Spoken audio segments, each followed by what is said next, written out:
times, but I want to hear you share it with our audience here because it's a piece of brilliant work. Yeah, so I think if you look at the information age, one of the biggest successes has been Bitcoin. I mean, it's probably close to $3 trillion now. Let's look up, I think. 2.4? $2.24 trillion Bitcoin from a little bit of code. And it transformed electricity into money, right? And the store of value. And I looked at where the world was going and I was like, there's a lot of energy out there that's going to be turned into compute. But what's that compute going to be?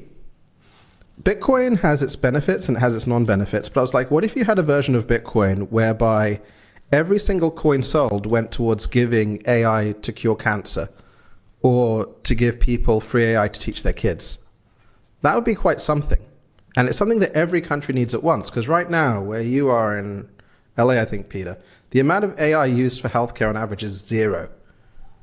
In 10 years' time, it will be loads. And that's loads of energy. What if we used all of that to secure a new type of Bitcoin, which turns out you can do it with 99% Bitcoin code?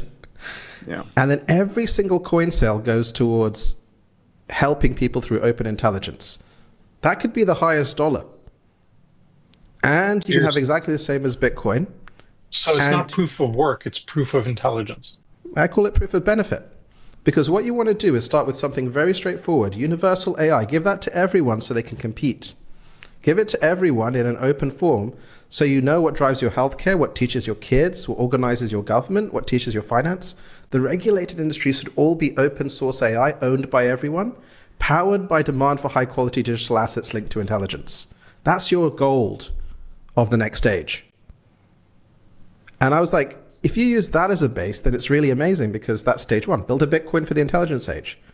Then use that ledger to give everyone sovereign AI that they own, that's customized to them. What does your community say? And then what do you say about education, about healthcare, about these other things? Scale it into a permissionless coordinated society because then as it starts running, you do big sales and then we have a supercomputer for cancer.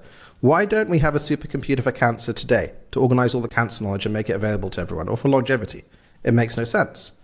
But if the primary sales went towards that, then you've got your Bitcoin economics where you've got miners, which are GPU holders just mining and getting blocks, 21 million. But then rather than burning it all in SHA hashes, instead you've got societal benefit that increases trust in your asset.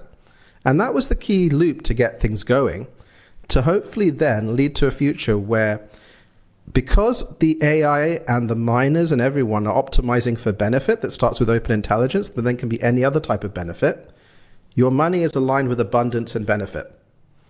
So you start at the highest level. Benefit for society right now is aligned, open source AI, free for everyone. AI is to organize our collective knowledge. Then you push it down with the miners. I love the vision, Imad. So who's providing the AI here? How do you go from where we are today to that vision? So I think the important thing here is the control plane for the AI. So what I did, we have about a team of 40 people, left Stability, almost all IX teammates. We created the world's best open source AI healthcare model. And it works on 8 billion parameters, which means it works on a Raspberry Pi. And it outperforms ChatGPT.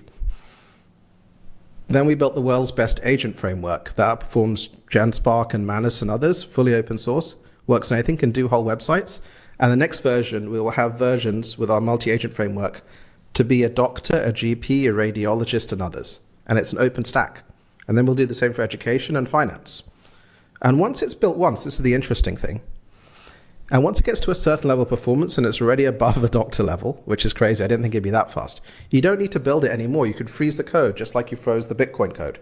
And again, our blockchain is like Bitcoin but 1,000,000 times faster with 99% Bitcoin code.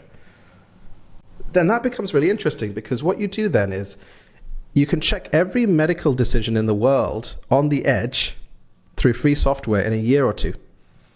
And then when you need to, you can call Grok 6.